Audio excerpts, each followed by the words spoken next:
In section 7.7, we discussed the separation of source coding and channel coding.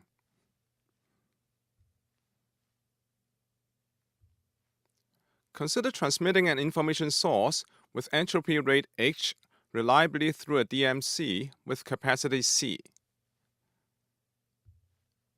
We claim that if H is strictly less than C, this can be achieved asymptotically by separating source and channel coding without using feedback. Consider the communication system at the bottom. In this communication system, the source message U is encoded by the source encoder into an index W. This index W is then used as the input for the channel encoder. From the channel encoder's point of view, this index W is actually a message to be transmitted. The channel encoder then encodes W into a sequence X to be transmitted through a channel PY given X. The sequence Y is received at the output of the channel, and based on this received sequence Y, the channel decoder makes an estimate W hat of the transmitted message W. Then W hat is used as the input for the source decoder, and from the point of view of the source decoder, W hat is an estimate of the index W that is output by the source encoder. And based on W hat, the source decoder estimates the source message U as U hat. Specifically, this is how it works. Since H is strictly less than C, we can choose real numbers Rs and Rc, where Rs stands for the rate of the source code, and Rc stands for the rate of the channel code, such that H is strictly less than Rs, Rs is strictly less than Rc, and Rc is strictly less than C. This is illustrated in the figure as follows. The source message U, which has entropy H, is the input to the source encoder, which has rate Rs.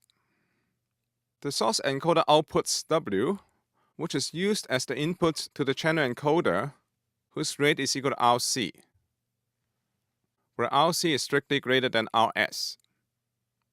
This means that the message set of the channel code is larger than the index set of the source code, which is obviously necessary.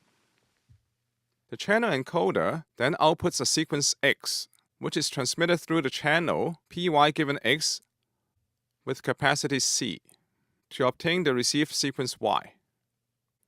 Then the channel decoder decodes the received sequence Y into W hat at rate Rc.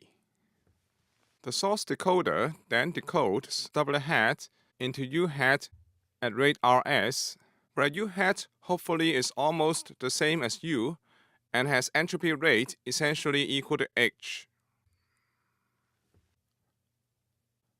In this chain of inequalities, the inequality Rc strictly less than C guarantees the existence of a channel code which can decode W correctly with high probability. And the inequality H strictly less than Rs guarantees the existence of a source code that can decode U correctly with high probability, provided that W is equal to W hat.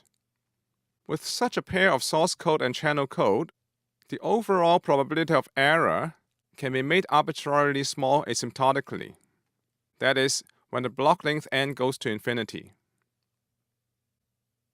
It can be shown that even with complete feedback, reliable communication is impossible if the entropy rate H is strictly greater than C, the channel capacity. The techniques involved are very similar to the techniques that we have used for proving that feedback does not improve the capacity of a discrete memoryless channel.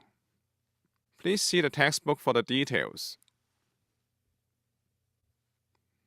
The separation theorem for source and channel coding has the following engineering implications. First of all, asymptotic optimality can be achieved by separating source coding and channel coding.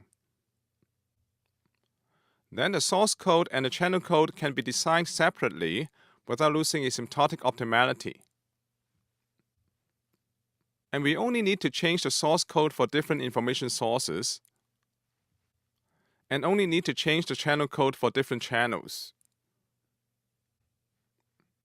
Note that the separation theorem applies in the asymptotic sense. For finite block length, the probability of error generally can be reduced by using joint source channel coding. That is, instead of doing source coding and channel coding separately, we do source coding and channel coding together.